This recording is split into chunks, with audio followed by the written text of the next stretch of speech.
नमस्कार, news PR में आप सभी का स्वागत है। आज हम चर्चा करेंगे बिहार, देश और दुनिया से जुड़ी तमाम अहम खबरों का जो आज के अखबार में प्रकाशित हुई है। तो बढ़ते हैं सबसे पहले अपने पहले खबर की तरफ। पटना जिले में अब रोजाना भरे जा सकेंगे 7,000 से अधिक ऑक्सीजन सिलेंडर। पटना जिले में प्रतिदिन करीब 7,000 ऑक्सीजन सिलेंडर भरने की क्षमता है। अगर कोरोना की तीसरी लहर आई तो ऑक्सीजन की कमी नहीं होगी। ये बातें डीएम चंद्रशेखर सिंह ने कही। उन्होंने कहा कि दूसरी लहर में ऑक्सीजन की कमी थी, इसे दूर कर लिया गया है।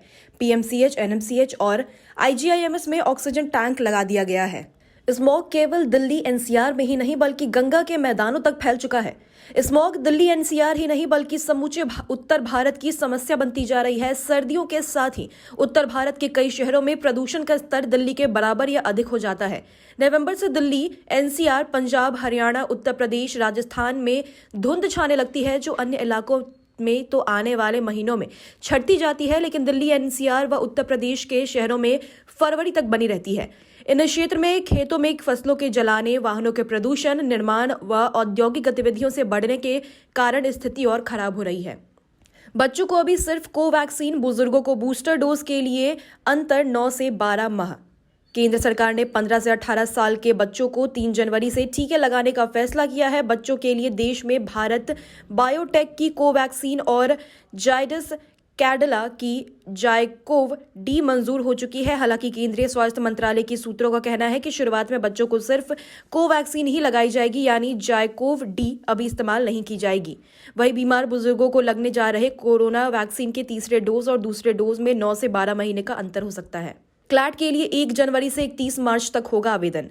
कॉमन लॉ एडमिशन टेस्ट यानी क्लैट 2022 के लिए CLAT consortium of national law university ने 2022 की परीक्षा का शेड्यूल जारी कर दिया है। क्लैट के लिए आवेदन की प्रक्रिया 1 जनवरी से 31 मार्च तक चलेगी।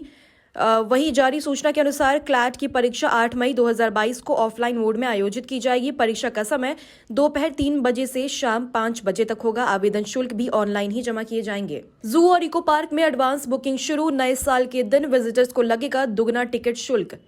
पटना जू और इको पार्क में नए साल का लोगों को स्वागत करने के लिए अभी से ही तैयारियां शुरू हो गई है। जू के 1 और 2 नंबर गेट पर एडवांस बुकिंग हो रही है। वहीं इको पार्क के फेज 1, 2 और 3 में काउंटर से एडवांस बुकिंग हो रही है। 2021 की विदाई और नए साल की स्वागत को लेकर के अभी से जू में तैयारियां चल रही है।